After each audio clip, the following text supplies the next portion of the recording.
Hello viewers, welcome back to my channel. আসসালামু আলাইকুম। কেমন আছেন সবাই? আমরা ভালো আছি। আবারও হাজির হয়ে গেলাম নতুন একটি রেসিপি নিয়ে। ভেজাল মুক্ত ল্যাংচা যদি ঘরে বানিয়ে নিতে পারেন তাহলে দরকার কি বাইরে থেকে কিনে আনার। আজকে আমি আপনাদেরকে পাউডার মিল্ক দিয়ে পারফেক্ট ল্যাংচা বানিয়ে দেখাবো। শুরু করা যাক আমার আজকে রেসিপি। আমি এখানে একটি বাটিতে 1 cup full cream powder milk নিলাম। আর এখন এখানে আমি দিয়ে দিব 1/3 কাপ ময়দা আর 1 টেবিল চামচ বেকিং পাউডার আর 1 টেবিল চামচ চিনি। এখন সমস্ত শুকনো উপকরণ আমি একসাথে ভালো করে মিশিয়ে নেব।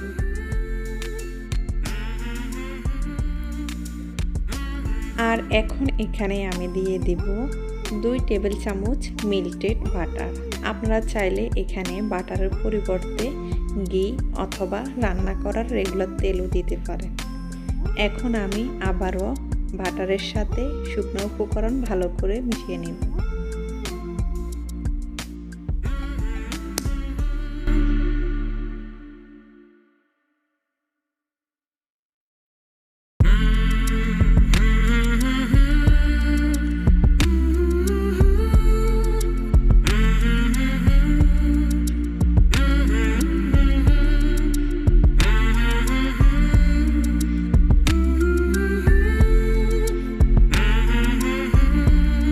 এখন এখানে আমি দিয়ে দিব 40 ml ডিম। আমি এখানে একটি ডিম অথবা অর্ধেক ডিমের কথা বলিনি, কারণ ডিমটা ছোট অথবা বড় হতে পারে। এই কারণে আমি ডিমকে ফেটিয়ে 40 ml নিলাম। আর এখন এখানে আমি দিয়ে দিব 20 ml দুধ দিয়ে এখন আমি সমস্ত উপকরণের সাথে ভালো করে মিক্স করে নেব।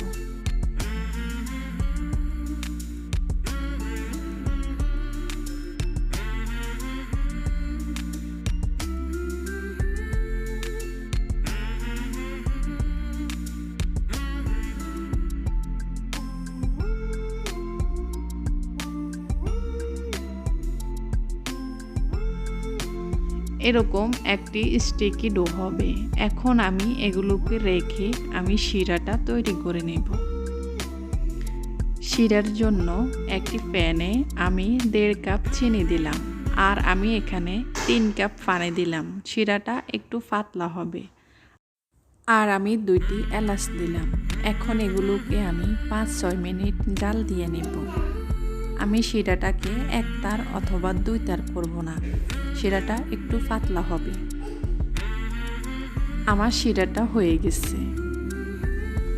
এখন আমি মিষ্টি বানিয়ে নিব। মিষ্টি বানানোর জন্য আমি হাতে সামান্য একটু ঘি মেখে নিলাম।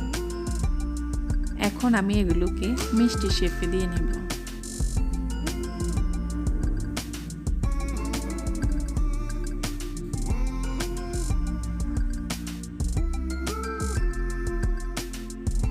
ল্যাংচার সাইজটা যেহেতু কালো জামের থেকেও একটু বড় হয়, তাই আমি এগুলোকে একটু বড় করে বানিয়ে নিলাম। এভাবে আমি সবগুলো মিষ্টি বানিয়ে নিলাম। এখন আমি মিষ্টিগুলোকে ভেজে নিব। ভাজার জন্য একটি প্যানে আমি যথেষ্ট পরিমাণে তেল গরম করে নিলাম। তেলটা কুসুম গরম হতে হবে। এখন এখানে আমি সবগুলো মিষ্টি দিয়ে দিব।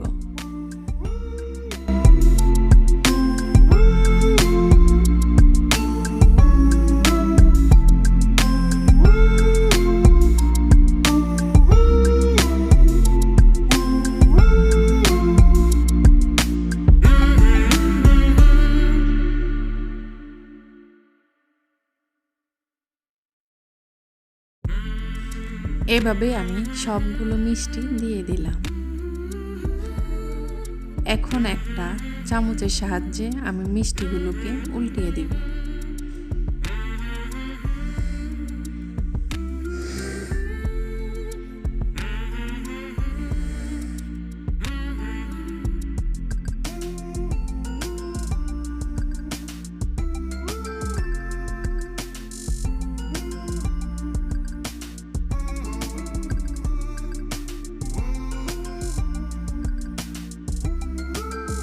এখন আমি হাঁড়ির হাতল ধরে মিষ্টিগুলোকে একটু নেড়ে ছেড়ে দেব।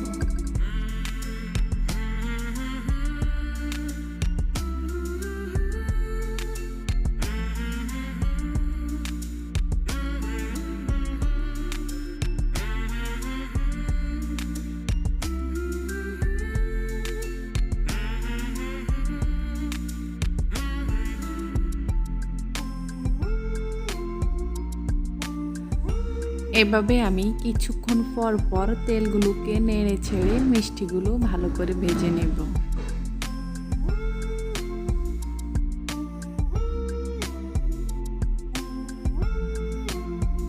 এখন এরকম একটা কাঠের চামচের সাহায্যে আমি মিষ্টিগুলোকে ভালোভাবে উল্টিয়ে পাল্টিয়ে দিব।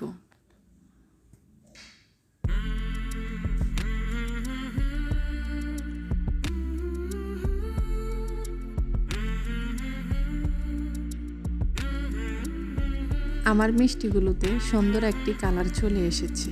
এখন আমি মিষ্টিগুলো নামিয়ে ফেলব।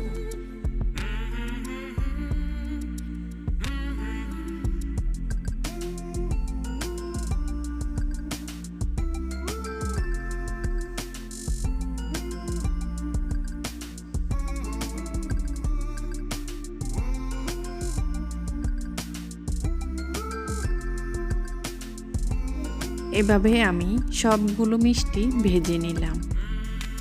এখন আমি মিষ্টিগুলোকে কিছু ঠান্ডা করে নেব। আমি শিরাগুলোকে আবারও একটু গরম করে নিলাম। এখন এখানে আমি মিষ্টিগুলো দিয়ে দিব। মিষ্টিগুলো গরম অবস্থায় আপনারা শিরায় দিতে যাবেন না। যদি গরম অবস্থায় শিরায় দিতে যান তাহলে মিষ্টিগুলো ভিতরে শক্ত হয়ে যাবে। মিষ্টিগুলো হালকা একটু গরম থাকায় অবস্থায় শিরায় দিতে হবে। এখন আমি মিষ্টিগুলোকে এভাবে নেড়ে ছেড়ে আমি ঢাকনা দিয়ে ঢেকে রাখবো 7-8 মিনিটের জন্য। চুলার আঁচটা মিডিয়াম লোতে রাখতে হবে। আসলাম আমি 8 মিনিট পর। আমার মিষ্টিগুলো হয়ে গেছে। এখন আমি চুলার জালটা বন্ধ করে দিব। আমি 3 ঘন্টার জন্য মিষ্টিগুলোকে এভাবে রেখে দিব। ফিরে আসলাম 3 ঘন্টা পর। আমার মিষ্টিগুলো ফুলে ডাবল হয়ে গেছে আর এগুলো অনেক রসালো হয়েছে। এখন একটা মিষ্টি আমি আপনাদের কেটে দেখাবো যে মিষ্টিগুলো কতটা রসালো হয়েছে।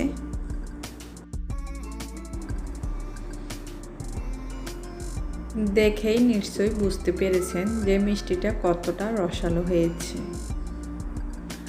আশা করি আমার আজকের রেসিপি আপনাদের কাছে ভালো লাগবে।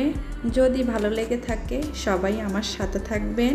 আমার চ্যানেলটিকে লাইক, কমেন্ট, শেয়ার এবং সাবস্ক্রাইব করতে ভুলবেন না। আল্লাহ হাফেজ, ভালো থাকবেন সবাই।